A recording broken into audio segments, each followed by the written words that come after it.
Hola, bienvenidos sean todos nuevamente a Saibab, mis amados hermanos. Es un gozo verlo aquí nuevamente para aprender la palabra de Dios. Hoy vamos a retomar el tema que dejamos a la mitad del viernes pasado, que fue titulado La utilidad del conocimiento, pero ahora vamos a ver la parte número 2 o la segunda parte. Para aquellos que todavía no lo escucharon, deberían acercarse al video pasado, que se lo voy a dejar en la descripción de este video para que puedan llevar la continuidad, como siempre se los he dicho.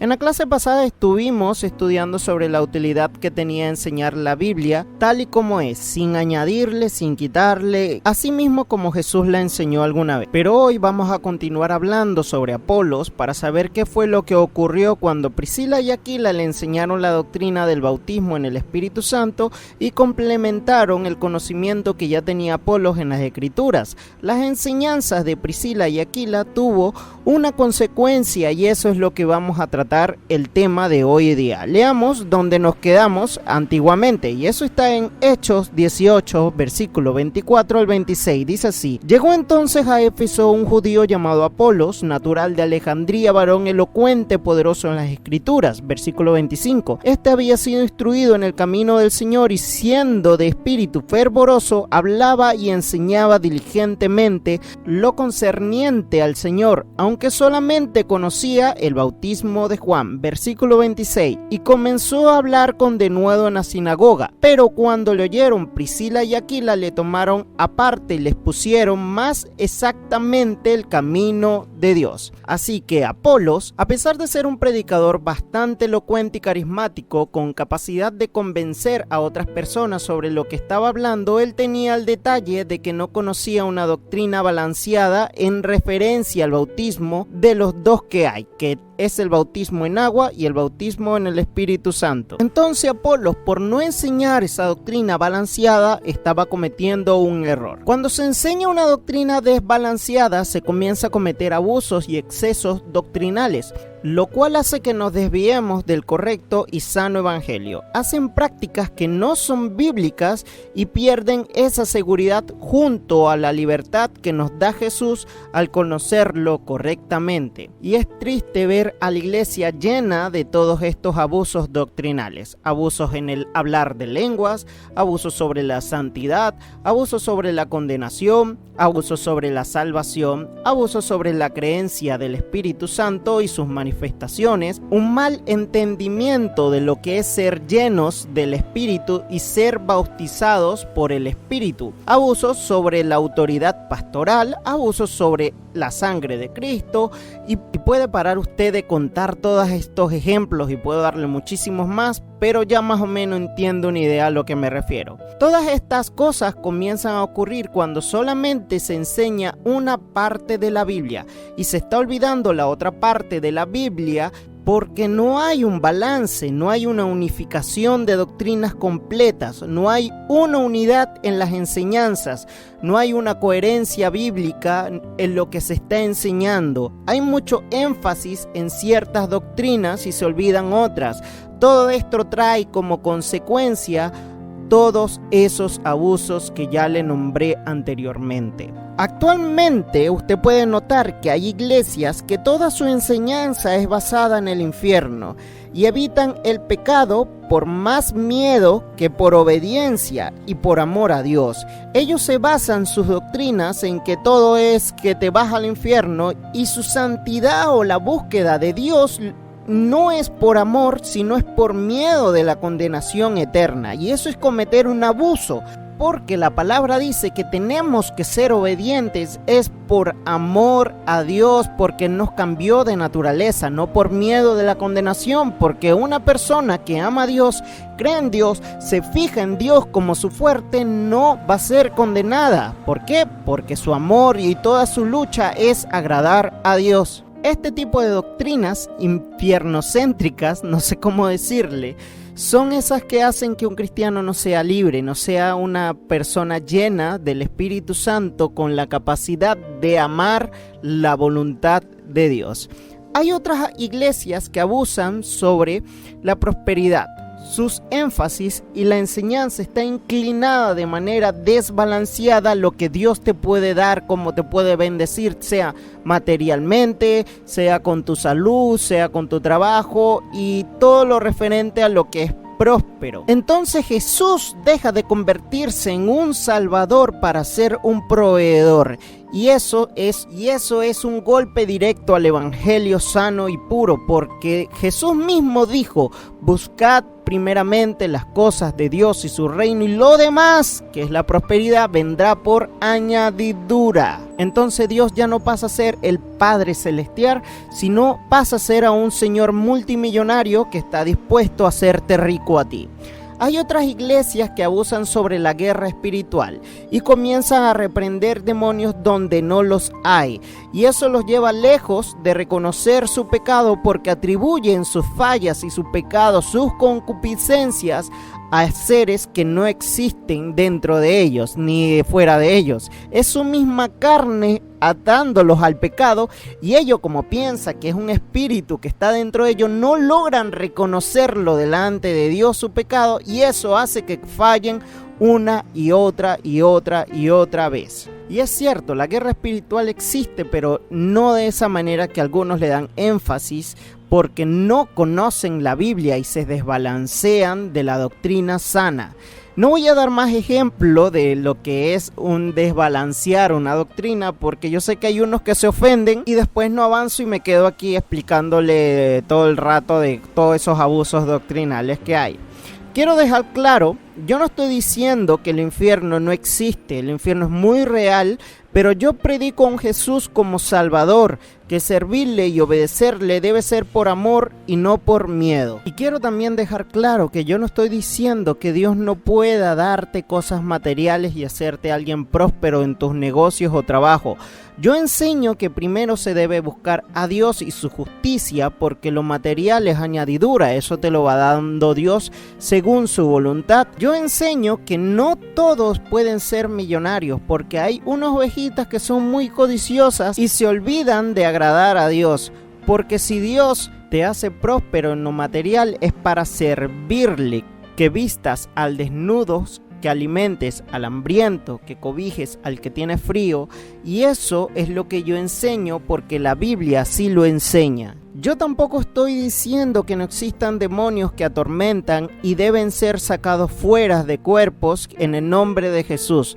Yo enseño que tu pecado viene es por tu propia concupiscencia. El enemigo te tienta a cometer el pecado, pero Dios te da la salida. Si pecas, no fue un demonio que te obligó a pecar, fuiste tú quien no tomó la salida que te da Dios. Por eso enseñar el balance que existe entre dos doctrinas se mantiene una vida cristiana sana, un perfume agradable a Dios. La creación de Dios es ordenada y balanceada en todos sus aspectos. Si tú comes desbalanceado, tienes problemas de salud y comienzas a padecer dolores como consecuencias de tu desequilibrio alimenticio. Lo mismo pasa con nuestro pan de vida espiritual. Si yo les enseño o les doy a comer solo una cosa, comienzo a tener discípulos con problemas de salud espiritual. Si seguimos tomando ese ejemplo del cuerpo, usted cuando tiene problemas de salud y se hace un examen, los factores o los niveles de colesterol o triglicéridos o cualquier cosa le sale elevado.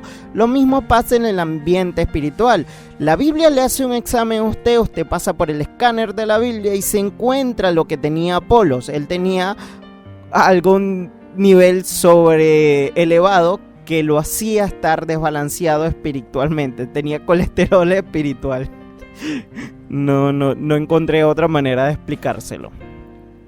Entonces, Apóstol padecía de eso y él estaba muy bien nutrido, pero le gustaban las hamburguesas con bastante salsa y papas fritas, pero eso sí, con una Coca-Cola Light, porque él tenía que cuidar su salud. Eso mismo le pasa a algunos hermanos hoy, que se meten unas doctrinas súper desbalanceada. Entonces ellos intentan con fachadas balancear esos abusos que hay, y esa es la Coca-Cola Light que se estaba tomando Apolos. Entonces cuando Priscila y Aquila lo vieron enseñar y lo que estaba dando de comer a los otros hermanos, estos no, este tiene un desorden, así que vamos a enseñarle que comer hamburguesas no está mal, pero se debe hacer reguladamente, porque también hay ensaladas y verduras y sopitas que lo pueden hacer un cristiano más nutrido.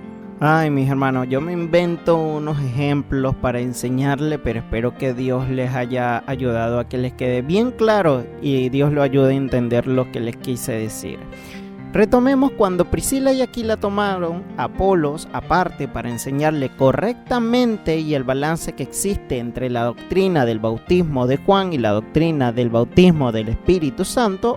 Apolos, junto a ellos, estudiaban la Biblia y él admitió que tenía una falta doctrinal. No como ahora que tú intentas ayudar a un hermano que se la pasa en lo mismo que Apolos con un tipo de abuso o exceso. No es que esté mal, sino es que está enfocando la Biblia de una manera desbalanceada, pero como dicen por ahí, cría cristianos y te sacarán versículos. Algunos llegan y te dicen, apártate de mí, Satanás.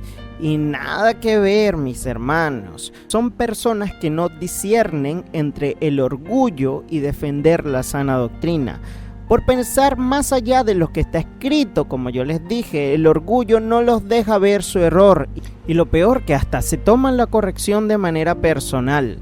Pero Apolos reconoció su error con humildad y corrigió su exceso doctrinal, y Dios lo bendijo más y más que antes en su ministerio. Hechos capítulo 18 versículos 27 a 28. Dice así: y queriendo él pasar a Acaya, los hermanos le animaron y escribieron a los discípulos que le recibiesen, y llegando él allá, fue de gran provecho a los que por gracia habían creído, porque con gran vehemencia refutaba públicamente a los judíos, demostrando por las escrituras que Jesús era el Cristo. Eso pasó después que Apolos corrigió su exceso doctrinal.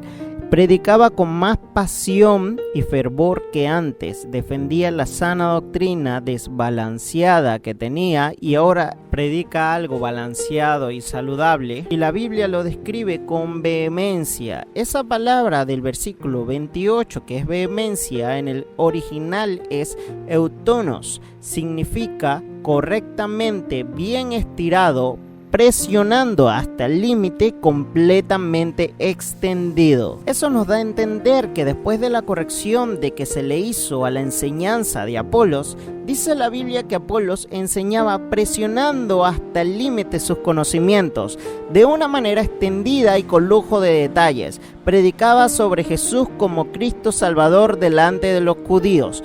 Dios lo bendijo más en su ministerio porque él asumió su error con humildad. Así que, mis queridos pastores, maestros, diáconos, evangelistas, predicadores, ¿quieren que Dios los bendiga a ustedes más en su ministerio? Pues tengan un corazón humilde a la palabra. Dejen el orgullo y admita que se equivocó. No pasa nada al decir que usted se equivocó, que dio una doctrina que estaba mal. No de boca para afuera, sino de corazón. Amén.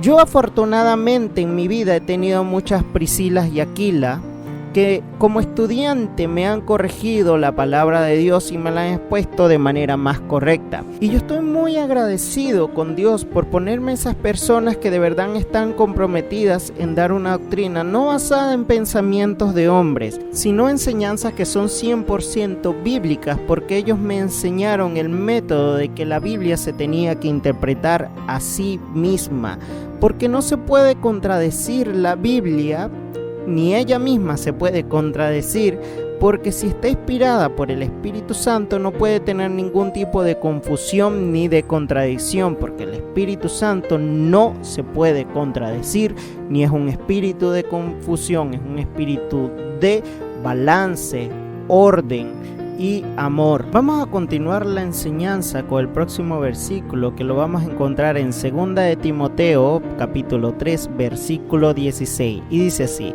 Toda escritura es inspirada por Dios, útil para enseñar, para redarguir, para corregir, para instruir en justicia. Ya vimos el significado de toda la escritura es inspirada por Dios y el significado de útil para enseñar con el ejemplo de Apolos, que lo estuvimos conversando, de que Apolo era un hombre que era bastante estudiado en las escrituras, pero sin embargo enseñaba un exceso en una doctrina, no era una doctrina balanceada ni sana. Entonces vinieron Priscila y Aquila, les pusieron una doctrina más completa. Entonces Dios bendijo el ministerio de Apolo porque él tuvo un corazón humilde para reconocer su error y etcétera, etcétera, etcétera, toda la historia que ya les acabo de contar. A eso se refiere la Biblia, que es útil para enseñar. Ahora continuemos con la siguiente palabra, que es corregir. Viene del griego elekchos, que significa demostración, redarguir, una prueba o reprender. Antes de comenzar y enseñarles lo que significa esta palabra, quiero advertirles que esta palabra, la de corregir, tiene tantos significados que vamos a intentar de verlos uno por uno, aunque se extienda una tercera clase acerca sobre esto de la utilidad del conocimiento, porque vale la pena investigar hasta lo más profundo el significado de todas esas palabras. Así que póngase cómodo que vamos a comenzar a estudiar esta palabra, que es la de corregir. Quiero que me acompañe a Gálatas en el capítulo número 2, versículo número 11, y vamos a leerlo todos juntos si puede. Cuando Pedro vino a la ciudad de Antioquía, me enfrenté a él y le dije que no estaba bien lo que hacía. Pues antes de que llegaran los judíos que Santiago envió, Pedro comía con los cristianos que no son judíos, o sea, los gentiles.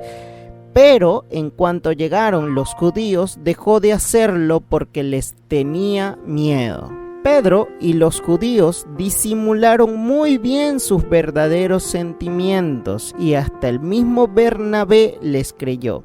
Esa conducta iba en contra del verdadero mensaje de la buena noticia. Por eso hablé con Pedro delante de todos los miembros de la iglesia de Antioquía y le dije: tú que eres judío, has estado viviendo como si no lo fueras. ¿Por qué entonces quieres obligar a los que no son judíos a vivir como si lo fueran? Lo voy a meter un poquito en el contexto de ese capítulo para que ustedes entiendan más o menos lo que estaba pasando ahí. Recordemos que Pedro era uno de los apóstoles más nombrados en la Biblia y más usado por Dios. De hecho, él, según dicen, que se le fue entregado el primer ministerio de pastor de todo el mundo. Entonces, cuando Pedro entendió la gracia de Dios, él predicaba sobre la gracia y dejó ciertas costumbres que él tenía como judío. Esas costumbres estaban atadas para ser salvos, los que se practicaba en el Antiguo Testamento. Entonces, Pedro estaba enseñándole a los nuevos creyentes que tenían que hacer esas costumbres judías para alcanzar la salvación. Y eso es lo que Pablo lo confrontó y le dijo que no estaba haciendo bien. Y lo que más me impacta en la Biblia, en ese pasaje que dice, es que disimulaban muy bien. Eso tiene que tomarlo en cuenta. Actualmente pueden haber predicadores, pastores o lo que sea, que pueden disimular muy bien la falsa doctrina que están enseñando. Pueden tener contextos bíblicos, porque Pedro usaba contextos bíblicos, porque créame, la Biblia se puede usar incluso para hacer el mal o torcer las doctrinas que son sanas. Entonces Pedro estaba usando para eso, se estaba desviando de lo que era la fe. Y Pablo le dice: tú, Pedro, quieres hacer que los otros que no son judíos de nacimiento, sino que son gentiles, que lo alcanzó la gracia de Dios, quieres hacer que ellos tengan costumbres de judíos, y tú, siendo judíos, abandonaste esas costumbres porque la gracia de Dios te llegó a ti. Entonces era como que estás tonto, Pedro le estaba diciendo en otras palabras, estás tonto, ¿cómo puedes hacer eso? Es una hipocresía. En este pasaje bíblico quiero recargar, quiero decirle que esta es una de las posiciones más claras de la Biblia, de las Escrituras, que nos demuestra que en la iglesia primitiva era secundario el nivel o la importancia de la persona. Lo que era importante en aquellos días era la lealtad a la verdad de la palabra de Dios. El propósito de Pablo al relatarlo es quitar de los Gálatas todo ese falso asombro e idolatría que sentían por la iglesia y su liderazgo en Jerusalén.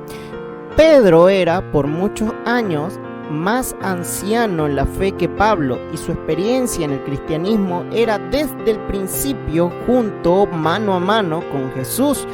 Pedro es uno de los vasos más utilizados por Dios en los primeros siglos o en los primeros años del cristianismo en la tierra. Pedro fue el orador en el día de Pentecostés y era su sombra la que sanaba a los enfermos en la calle de la ciudad. Sin embargo, Pablo no vaciló ni por un momento en ponerse cara a cara al mismo nivel que Pedro. ¿Por qué? Porque era de condenar y porque tal conducta era hipócrita. Su comportamiento era falso y su conducta no era la correcta. Había un pecado oculto dentro de Pedro que estaba expuesto ante la luz de la Biblia.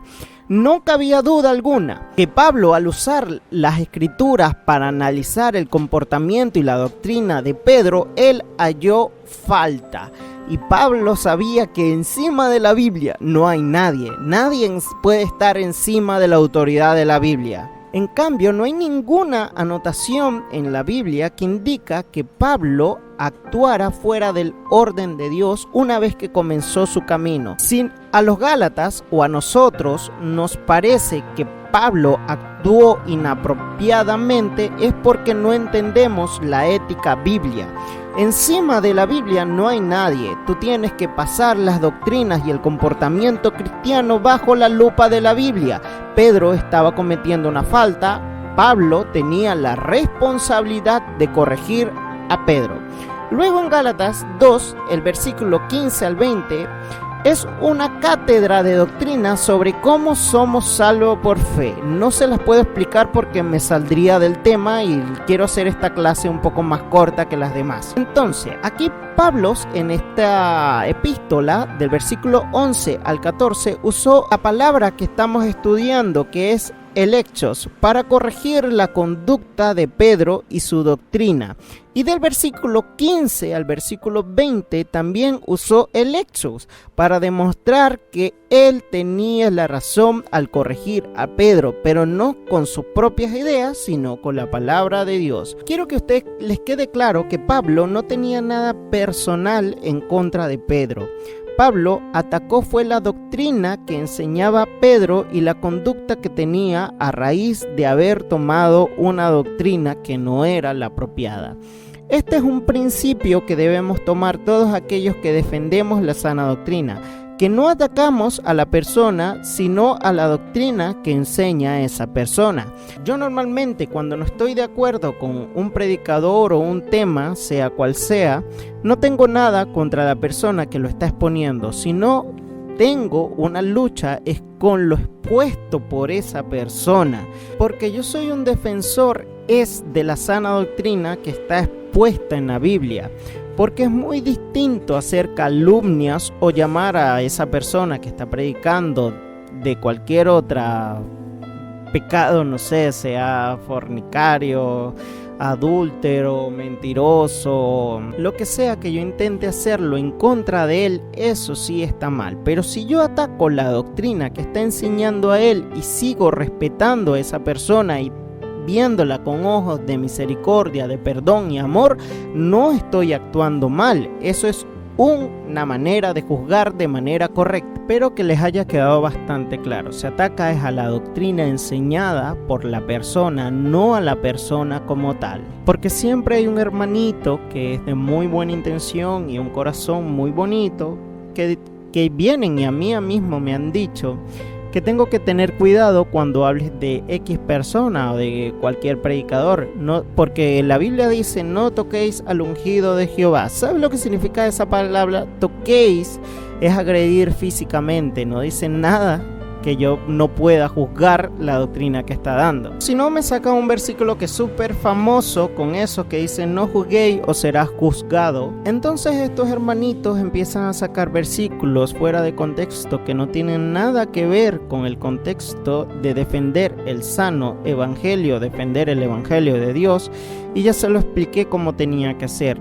No hay que ir en contra de la persona, sino en contra de lo que exponga la persona. Yo expongo las doctrinas que ellos dan, que son falsas, y digo: esto no es así porque la Biblia dice esto y lo otro y lo otro y lo otro.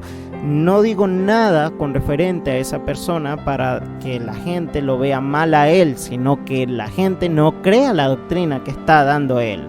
Otro de los significados de esta palabra corregir es poner a prueba. Entonces te está diciendo que la Biblia es útil para poner a prueba. ¿Y qué es lo que se tiene que poner a prueba? Pues las doctrinas, el comportamiento, lo que se enseña, cómo se vive, justo y tal como lo hizo Pablo con Pedro. Pablo está usando este mismo principio de corregir en base a las escrituras. Le dijo a Pedro que él estaba teniendo un comportamiento que no era bíblico. Es decir, que Pablo usó ese mismo principio, y se lo repito nuevamente, para poder poner a prueba la doctrina de Pedro y el comportamiento de Pedro. Por eso es sumamente importante ponerse a estudiar la Biblia o escuchar a alguien que te la enseñe de una manera correcta, como lo dije en la prédica pasada, para que nosotros podamos poner a prueba esos comportamientos y esas doctrinas enseñadas por algunas personas. Entonces, usamos el filtro de la palabra de Dios, donde vamos a evaluar todas las cosas. Y no es solamente con los demás, nosotros también tenemos que corregir eso, poner a prueba y ver si nuestro comportamiento, nuestras actitudes, nuestras enseñanzas, primero evaluándonos nosotros mismos, como dice la Biblia: primero sácate la viga que tienes en tus ojos y luego podrás sacar la pajita de tu hermano. Si tú te la pasas corrigiendo y no te corriges, también necesitas entonces un Pablo que te diga lo que tú estás haciendo mal. Quiero que vayamos a leer algunos versículos referente a este tema de corregir y cómo la Biblia sirve para corregir estos comportamientos. Uno es en Job 5:17, dice: He aquí, cuán bienaventurado es el hombre a quien Dios reprende, no despreciéis pues la disciplina del Todopoderoso. Salmos 94:12 dice: Bienaventurado el hombre a quien Dios corrige, el Señor, y lo instruye en su ley. Proverbios 3:12 dice: Porque el Señor a quien ama reprende, como un padre al hijo en quien se deleita. Incluso si nosotros tomamos los 10 mandamientos de Moisés que escribió en la montaña, nos damos cuenta que son mandamientos de corrección para corregir nuestro pecado y enderezarnos a cosas que a Dios le agrada. Nos da una serie de comportamientos morales que nos ayuda a corregir malas conductas. Por eso es sumamente importante conocer esas palabras de Dios para que puedas corregirte primero y luego poder corregir a los demás. Yo sé que muchos dicen que esos mandamientos ya están en el Antiguo, pero no, eso sigue siendo la misma palabra de Dios. Así que ahora espero que le haya quedado claro que necesitamos la Biblia para corregir las doctrinas que nosotros tenemos, la doctrina de los demás, así como un comportamiento en nuestras vidas y un comportamiento en la vida de los demás. Poner a prueba con la palabra de Dios si lo estamos haciendo bien o mal. No quiero seguir extendiendo ahora esta enseñanza porque la palabra corregir es bastante fácil de explicar, no era tan complicada como la de enseñar porque tenía sus secretos, tenía algunas cosas que quería comentarle, así que vamos a dejar esto hasta aquí. Luego vamos a seguir continuando con las palabras que están en el versículo y el próximo versículo para finalizar la utilidad del conocimiento y avanzar hasta el siguiente tema. Quiero agradecerles a todos por haberme escuchado hasta este momento y vamos a despedirlo con lo que siempre hacemos, una oración. Señor, gracias te damos porque tu palabra nos ha sido útil en nuestra vida para entender que una enseñanza correcta nos puede guiar a un camino donde vamos a poder ser libres en tu palabra gracias al conocimiento que tú nos das. También porque tu misma palabra nos ayuda a corregir nuestro comportamiento y el de los demás, poniendo a prueba todo lo referente a lo enseñado, lo visto, lo aprendido. Porque así eres tú, un Dios de orden, un Dios de balance, un Dios de misericordia, de amor y de paz. Te damos gracias y por favor ayúdanos a entender más tu palabra. Amén. Que el Señor les bendiga, hermanos.